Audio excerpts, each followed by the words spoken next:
Breaking news చిలకలూరిపేటలో పోలీసుల అత్యుత్సాహం ఓ మహిళ ప్రాణం మీదకు తెచ్చింది. ఓ షాపింగ్ మాల్లో పనిచేస్తున్న బాలికపై కస్టమర్ దాడి చేశారు. కస్టమర్ దాడి చేయడంతో బాలిక తిరిగి దాడికి యత్నించింది. బాలిక దాడి చేయడంపై పోలీసులకు కస్టమర్ ఫిర్యాదు చేశారు. దీంతో బాలికను పోలీస్ స్టేషన్కు పిలిచి పోలీసులు విచారించారు. అయితే దీనిపై బాలిక తరపున ఓ మహిళా పోలీసులను ప్రశ్నించింది. బాలికను పోలీస్ స్టేషన్లో కింద కూర్చోబెట్టడంపై శిరీష అభ్యంతరం తెలపడంతో సీఐ తనతో అసభ్యకరంగా మాట్లాడారని శిరీష ఆరోపిస్తోంది.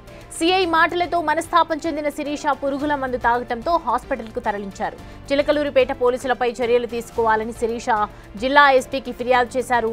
బాధిత బాలిక శిరీష ఇద్దరు టీడీపీ కార్యకర్తలు కావడంతో వీరికే రక్షణ లేదంటూ ప్రచారం జోరుగా సాగుతోంది. నా పేరు స్వాతిబాయి. నేను విశాల్ నగర్ మార్ట్లో పనిచేస్తాను. ఒక కస్టమరు నా పక్క కౌంటర్లో, ఆయన పేరు వేణు అంట, లాయరు. ఆయన నా పక్క కౌంటర్లో ఉన్నాడు. బిల్ వేయించుకో, ఆయన చిన్న పిల్లడు ఏంటో వైర్లు కాడ వాటర్ బాటిల్స్తో కొడుతున్నాడు. వైర్లు ఎక్కడ షాక్ తగిలిద్దని అని అరిచాను. ఆ వాటర్ బాటిల్స్ పిల్లడి దగ్గర నుంచి లాక్కొని కార్టూన్లో పడేసి, ఏంటి నువ్వు కావాలంటే బిల్ వేయించుకుంటా, ఏంటి నువ్వు మాట్లాడేది, పిచ్చి పిచ్చి మాట్లాడొద్దే అని చెప్పి వేలు చూపించి చెయ్యెత్తాడు. నా మీద చెయ్యెత్తి కౌంటర్ నా మీద నెట్టేసి నాకు గట్టికి తగిలిద్ది. నేను కౌంటర్ నెట్టంగానే ఇట్లా అన్నాను. ఇట్లా అనగానే నన్ను కొట్టింది, నన్ను చేసింది. నిన్ను వదల, నేను బయటికి రావి, ఎంతో చూస్తా, బజార్ దానా బ్రోకర్ దానా అని అన్నాడు. వల్గర్గా మాట్లాడాడు. నేను ఒక లాయర్ని, నేనేంటో చూపిస్తాను, నేనేంటో ₹1,00,000 జీతగాడిని, నేనేంటో నీకు చూపిస్తానని చెప్పి అని అన్నారు సార్.